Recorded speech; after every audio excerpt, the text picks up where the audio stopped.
What's up, guys? This is Big Mike from the Countdown City Wrestlecast here at the Rock and Wrestling Toy and Collectible Show at Wonderlands of America's Mall in San Antonio. It is Sunday. We will be here till 5 o'clock, and we have a special guest with us today, WWE legend, Hall of Famer, just one of the influential people in my childhood, $1 Million Man, Ted Dibiase. Thank you for joining us. It's my pleasure. Appreciate it. You were one of the biggest villains of the 80s of my childhood.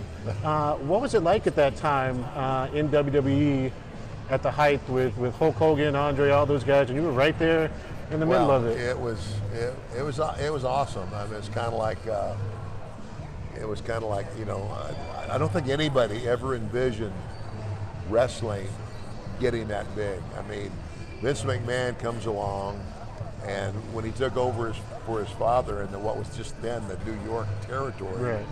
You know, he had this big vision of expanding, and I know that story where he went to all the territorial promoters and offered them, you know, like, hey, this is what I'm about to do. We want to come on board, and of course everybody wanted to do their own thing, and nobody came on board except maybe I think down in Florida, you know, the Briscoes came on board. But anyway, so Vince is starting this big expansion, and I remember I was standing in the back of the Houston Coliseum, wrestling. I mean, at that point, Bill Watts had bought the Houston. Houston used to be an entity of his own. Okay, yeah. But then Bill Watts, he bought it, became part of Mid-South.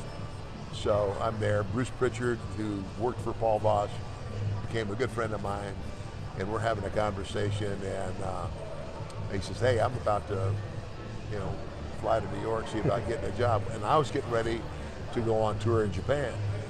And so he said, when you go, I said, throw my name out there, they know me, you know, and it's kind of like, but I knew when I picked up the paper the day after WrestleMania 3, and it said, World Wrestling Federation sets indoor world attendance record. Right.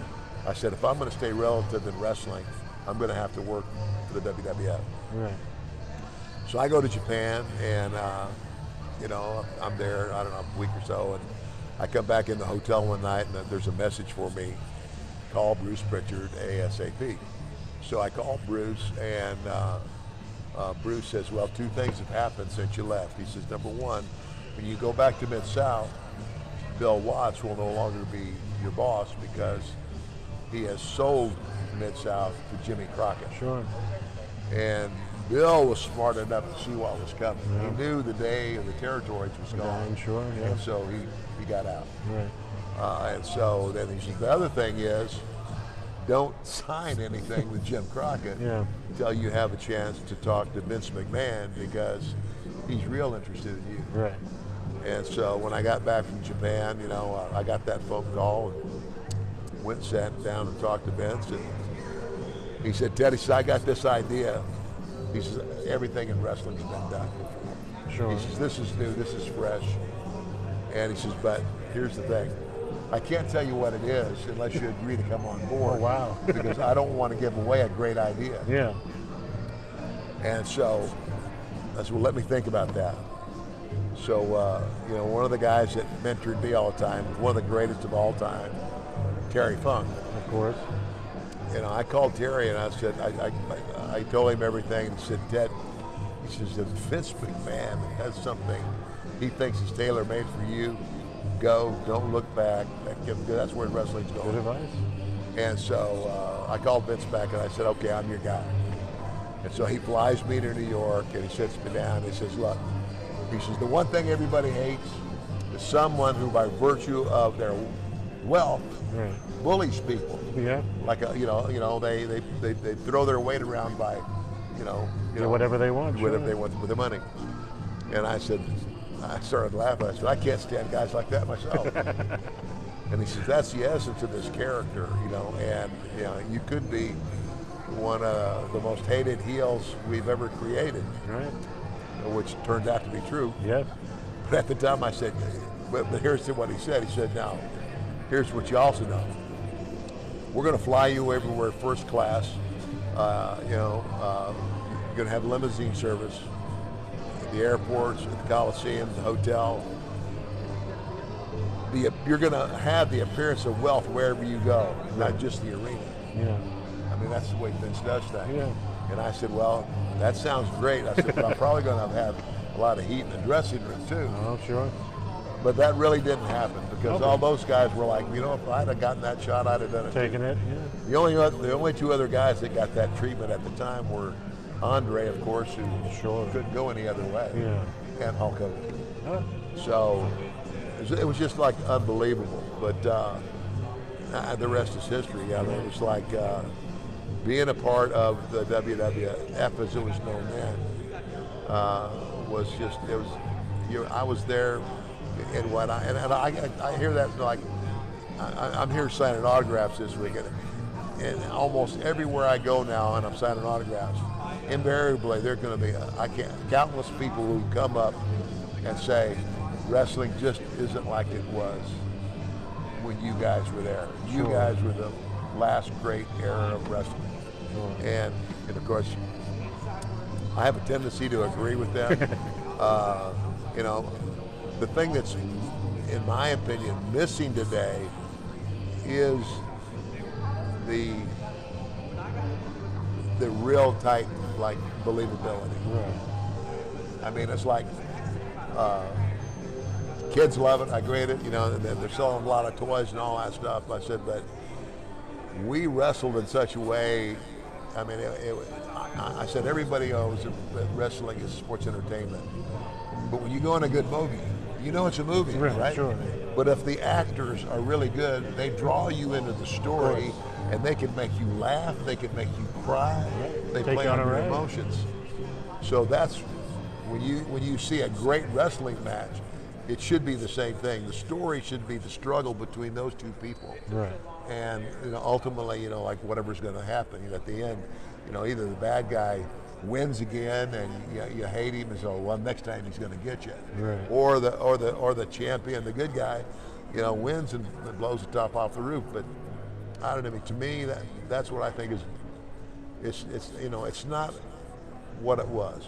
Sure. And I know everything changes. And again, for the young guys today, I have it's not their fault. I mean. Right. The old school way of learning our trade doesn't exist anymore. Sure. I mean, they go to a wrestling school, and they can teach you the fundamentals. But where you really learn it is doing it. Right. And now they have 4 live shows a week. Yeah. We wrestled every day of the week. So So when I started wrestling, I was working 7 days a week. I was in the ring every night. And so when you're in the ring like that every night, you can hear the crowd, you can respond to the crowd. Not every crowd is going to react the same way. And you find all those things out by doing it. Sure. And it's just, I don't know, that's my analysis. Yeah, understandable. Yeah. Right. And I know you said you don't keep up the crowd as much anymore. But last night here in San Antonio, they had the Royal Rumble, won by Cody Rhodes, son of Dusty Rhodes, one of your rivals in WWE and one of the biggest names of the 80s as well. Just finish off by sharing your thoughts about Dusty Rhodes and what he meant. Dusty was one of the best ever. Right. He was a GOAT, one of the greatest of all time. Sure. The first time I met Dusty, I met him through Dick Murdoch. And Dick Murdoch's another guy who was a great wrestler, right. but never, he never got as much as acknowledgement as you should have. But they were, sure. But at one time they were a team. Right. And oh my gosh, the exploits. I heard a lot of stories. But one of the funny stories about Dusty was, Dusty's now working for the office. I was working for the office. Right. We're in Stamford, Connecticut. We're having breakfast in the hotel one morning. And he said, Teddy, he said, you took a drink, gave me a coffee, and you set your coffee cup down. He says, and your eyes rolled in the back of your head, and you fell right off your chest. He said, I picked you up, and I threw you over my shoulder, and I raced you out the door. I threw you in my car, and I raced you to the hospital. I saved your life. I saved your life. And that's kind of the story, but yeah, sure. I did. I passed out. Okay. And anyway, it ended up being something really minor, like dehydrated or something. Yeah. But you got to hear tell. I mean, Dusty could tell a story. I've heard nothing but that from everybody who ever talks about it. But in the ring, he was great. He was one of a kind, and it's kind of like you can teach a wrestler all the moves. I've watched wrestlers have what you would call a good match. I mean, okay, they did everything right, but the one thing that you can't teach anybody is charisma. You either have it or you don't.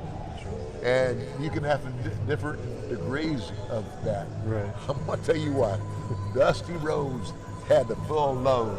He was awesome. He was. And he was a very good friend, and I hated to see him go. And and again, Cody and my son Ted Jr.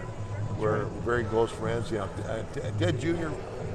I don't know. He got to where was kind of like as his father when they were growing up. I didn't want them to be wrestlers because not because of the wrestling. I love the wrestling. Sure. But the lifestyle, a high divorce rate and all that comes along with it. Right. A lot of those things have changed. Yeah. A lot of those things have gotten a lot better. I mean, we would go on the road for 3 weeks at a time. Sure. 21 days, 21 cities. Now they work 4 days a week. Right. So a lot of things have changed, and Junior, by the way, is even considering, he's 40, Sure. but he's in great shape and he has not worn his body out. He's toying with the idea, you know what, Dad? I might go back. Wow. And I said, well, if they'll take you back, hey, you're in great shape, do it. So Right. That'd be great. you might see me in ringside. Right, hey, you got a scoop. There you go, Wrestlecasters. So, well, that's great. We'd love to see him back. He had his time with Cody and Orton, all sons of wrestlers themselves. That was a great time. So, we thank you for your time, Mr. Dibiase. We greatly appreciate it. Thank you. Ladies and gentlemen, again, we're at the Rock and Wrestling Toy Collectibles Show at Wonderlands of America. They'll be here till 5. Come meet the $1 Million Man, WWE Hall of Famer and legend. It'll be great. Otherwise, guys. And remember, everybody's got a price for the $1 Million Man. My childhood is I love it. Thank you so much. I appreciate it. Thanks, man.